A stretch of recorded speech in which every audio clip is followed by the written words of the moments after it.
ናቸው። ያንድን ማህበረሰብ ባህልና ትውፊት ለማስቀመጥም ሆነ ለማጥፋት የቤተሰብ ልጆች አስተዳደግ፣ የማህበረሰብ እንዲሁም የባህልና የሃይማኖት ተቋማት ሚና ጉልህ ነው። ነገር ግን በታዳጊዎችና በለጋ የወጣትነት የእድሜ ደረጃ ላይ ከፍተኛ ጥንቃቄ የሚያስፈልገው የአቻ ግፊት ያለበት ተጽዕኖ ከፍተኛ ድርሻና የመሰረታዊ ማንነት ለውጥ የማምጣት አቅም እንዳለው ይታወቃል። ፊት ማለት አንድ ሰው በጓደኞች ወይም በቡድን ውስጥ በውሳኔዎች በባህሪያትና በድርጊቶች ላይ ተጽዕኖ ማሳደር ሲሆን ይህም ግለሰብ ከቡድኑ ጋር ለመመሳሰል ወይም ተቀባይነት ለማግኘት ሲል የሚፈልገውን ነገር ማድረግ ቢያቆምም ያንን እንዳያደርግ የሚያስገድደው ጫና ሲሆን የአቻ ግፊትን በተለይ ወጣቶች እንዴት መቋቋም እንዳለባቸው በሚያመላክቱ ሀሳቦች ዙሪያና በተፈጸመ የወንጀል ድርጊት ላይ ባለሙያና የተለያዩ የህብረተሰብ ክፍሎችን አነጋግረናል።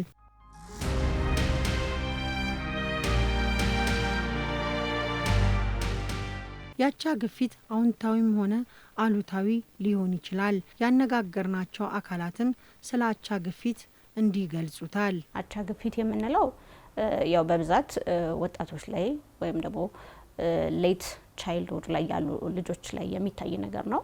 አቻ ግፊት የምንለው ነገር ልጆች በራሳቸው ብቻቸውን ሲሆኑ የማያደርጉት ወይም ደግሞ ልክ አይደለም ብለው የሚያስቡትን ነገር ግን ከነሱ እድሜ ጋር ተመሳሳይ በሆነ ሰው ግፊት ሊያደርጉት የሚችለው ነገር ነው። ይሄ የአቻ ግፊት ሁልጊዜ መጥፎ ብቻ አይደለም። ልጆች ጥሩ የሆነ ጓደኛ፣ ጥሩ የሆነ አቻ ካገኙ ወደ መልካም ባህሪያትም የመግባት ተንደሳቸው ሰፊ ነው የሚሆነው። ነገር ግን ደግሞ በብዛት አቻ ግፊት ስንል የሚጠቁሙ ይሄ ጤናማ ያልሆነውን አይነት ነገር ነውና አቻ ግፊት ኔጌቲቭ የሆነውን አቻ ግፊት ስናየው ሱሶች ውስጥ መግባት፣ መጠጣት፣ መቃም፣ ማጨስ እንዲሁም ደግሞ እኩይ የምንላቸውን ተግባራቶች መደባደብ፣ መጣላት፣ ሰዎችን ማሸማቀቅ፣ ስርቆት ሊሆን ይችላል፣ ወንጀል ሊሆን ይችላል። ጤናማ ያልሆኑ ነገሮችንም አቻ የምንላቸው ወይም ደግሞ በእድሜ ተመሳሳይ የሆኑ ሰዎች ሌላ ጊዜ ብቻችንን ላናደርገው የምንችለው ነገር በእነሱ ግፊት ስናደርግ የአቻ ግፊት እንለዋለን። በእድሜ እኩዮቻቸው በተመሳሳይ እድሜ የሚገኙ የክፍል ጓደኞች ሊሆናሉ፣ በአካባቢ በመኖሪያ አካባቢያቸው ያሉ ጓደኞች ሊሆኑ ይችላሉ። እነሱ የሚያደርጉት በጎም ሆነ መጥፎ ተጽዕኖ አቻ ግፊት ነው። በአቻችን ወይም ደግሞ ከእድሜያችን ትንሽ ከፍ ሊል ይችላል ወይም ዝቅ ሊል ይችላል። ይህ ሰው በሚሰጠን ምክሮች፣ በሚሰጠን ተግባሮች፣ በምናየው በምንመለከተው እንዲሁም አስገድዶንም ወይም ተገደልን ሊሆን ይችላል የምናገኘው መጥፎም ሊሆን ይችላል ወይም ደግሞ ጥሩም ሀሳብ በአቻ ግፊት ልንመደበው እንችላለን። ከጓደኞቻችን ወይም ደግሞ ከአኳያዎቻችን የሚደርስብን ነገር ነው። የአቻ ግፊት ማለት አሁን ለምሳሌ የኔ አቻ ጓደኛዬ የኔን ፍላጎት የማጠብቅ ከሆነ ይሄ አቻ ግፊት ወይም ደግሞ ወደ መጥፎ ነገር የምትወስደኝ ከሆነ የአቻ ግፊት ይባላል ማለት ነው። ይህንን ርዕሰ ጉዳይ ያነሳ ነው ያለ ምክንያት አይደለም። በአዲስ ከተማ ክፍለ ከተማ ባሉታዊ አቻ ግፊት የተፈጸመ ወንጀል ነው። ሳይታገቱ ታግተናል በማለት ከወላጆቻቸውና ከአሳዳጊዎቻቸው ብር የጠየቁት ተጠርጣሪዎች ፖሊስ ይዞ ምርመራ እየተጣራባቸው እንደሚገኝ በአዲስ ከተማ ክፍለ ከተማ የአውቶቡስ ተራ አካባቢ ፖሊስ ጣቢያ የወንጀል መርማሪ የሆኑት ዋና ሳጅን ሀብታሙ ባለህ ተናግረዋል። ሁለት ወንድ ሁለት ሴት በመሆን ከመኖሪያ ቤታቸው ያለማንም ፍቃድ ይወጣሉ። ከወጡ በኋላ ቤት ሳይመለሱ ይቀራሉ። ከነዛ ውስጥ የአንደኛ ተጠርጣሪ ቤተሰብ ወላጅ አባትና ወላጅ እናት የሆኑት ወደኛ መምጣት ልጄ ከቤት ወጥታ አልተመለሰችም ብለው ያመለክታሉ። እኛም እሳቸው ባመለከቱበት ምርመራ ጀመርን።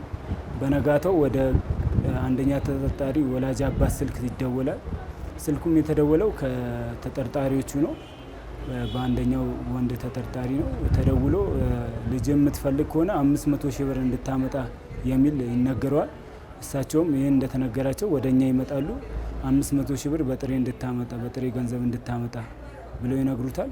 እኛም የተጠርጣሪውን ቤተሰብ አመልካችን እኛን አረጋጋናቸው። ካረጋጋናቸው በኋላ ወደ ልደታ አካባቢ የተቀጠሩበት አካባቢ ቡድን በማዋቀር ወደ ቦታው ሄድ ነው ብሩን ሳይሰጧቸው። እኛም ወደ ቦታው ከሄድን በኋላ አራቱንም ተጠርጣሪዎች በሆቴል ቤት ውስጥ ነው እየተዝናኑ የያዝናቸው። ከያዝናቸው በኋላ ምርመራ ነው የጀመርነው።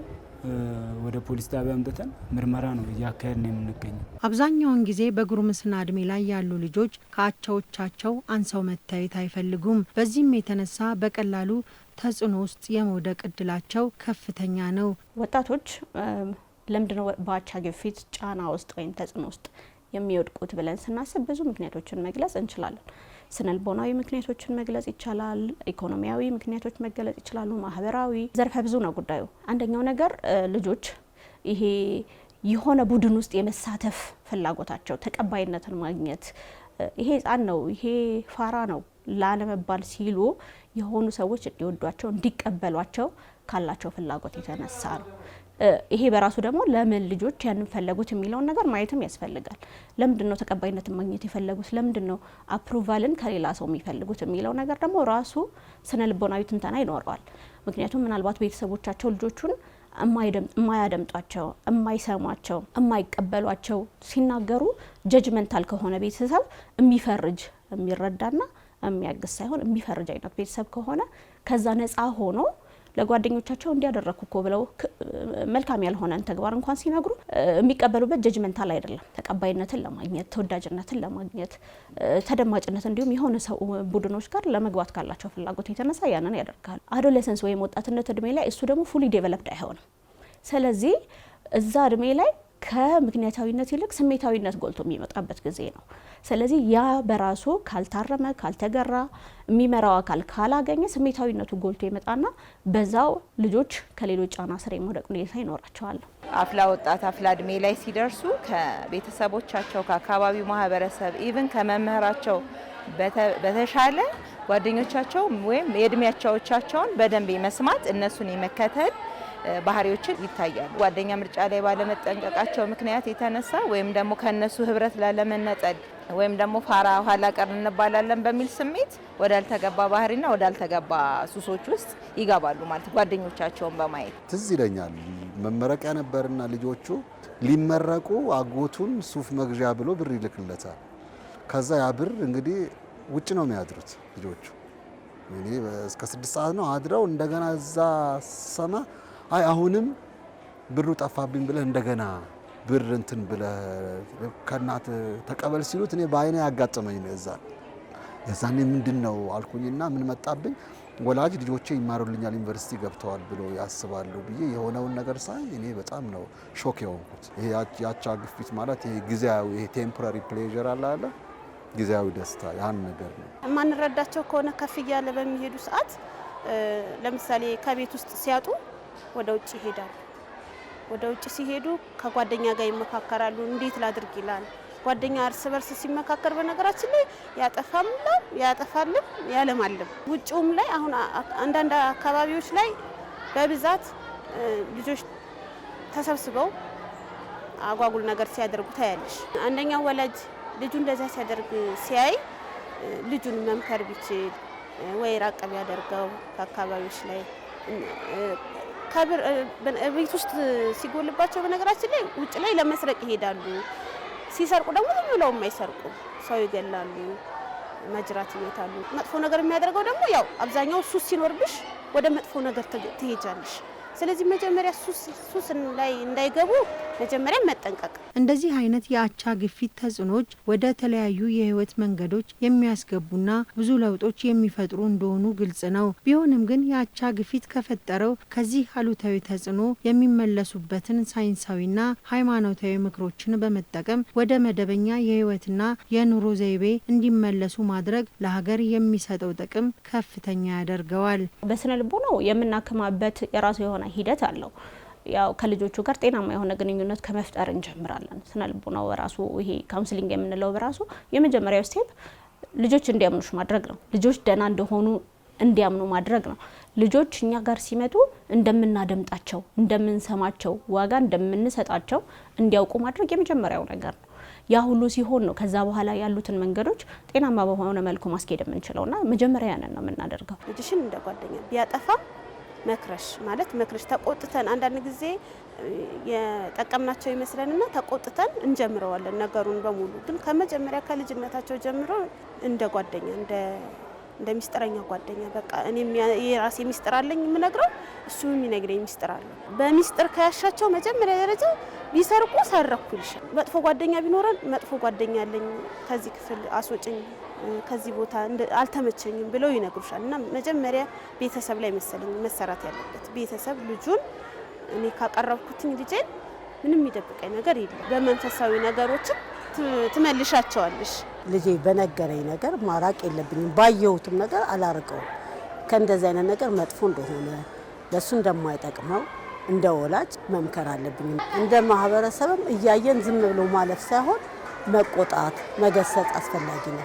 በየሜዳ ላይ ብዙ አይነት ነገሮችን እናያለን። ሁሉም ሰው መገሰጥ አለበት። እንደ ራሳችን ማየት የኔ ልጅ ነው ይሄ ልጅ ብለን መገሰጽ አስፈላጊ። ለቤተሰብ ልጆቻችንን እንቅረባቸው፣ ልክ እንደ ጓደኛ እንሆናቸው፣ ነፃ ሆነው እንዲያወሩን፣ ስሜታቸውን እንዲናገሩ፣ እንዲጋሩን፣ ከኛ ጋር እንዲማከሩ፣ ችግር ሲገጥማቸው የሚያምኑት ሰው እንድንሆን እነሱን መቅረብ፣ መከታተል፣ ለልጆቻችን ጊዜ መስጠት፣ አብረን መብላት ሊሆን ይችላል፣ አብረን መጸለይ ሊሆን ይችላል፣ ቤተክርስቲያን ወይም መስጊድ መሄድ ሊሆን ይችላል። ልጆቻችንን በትናንሽ ነገሮች ውስጥ ማካተት፣ ለነሱ ጊዜ መስጠት፣ ቦታ መስጠት፣ ሲናገሩ ማዳመጥ። ዋጋ የላቸውም ቫልዩ የላቸውም ብሎ እኛ ህግ አስቀምጠን ህጉን አክብር አይደለም፣ ህጉ ውስጥ ተሳታፊ እንዲሆኑ ማስቻል። እንደ ማህበረሰብ ሁላችንም መተባበር የዚህን ጉዳይ መፍትሄ ነው ብዬ ነው ማምነው። ልጆች ትምህርት ቤት ሄደዋሉ አልሄዱም፣ የት ነው የሚውሉበት ቦታ ብለው ልጆችን መቆጣጠር ይገባቸዋል። ሳይቆጣጠሩ ሲቀሩ ምን ይሄዳል? የአቻ ግፊት በብዛት ወደ ወንጀል ነው። ለምን ቤተሰብ ማያውቀውን ነገር ነው የሚያደርጉት። ልጆች ጓደኛ ምርጫቸው ላይ ካልተጠነቀቁ ባልተገቡ ጓደኞች መረብ ውስጥ ወድቀው ያልተገቡ ሱሶችና ያልተገቡ ባህሪያትን ያዳብራሉ።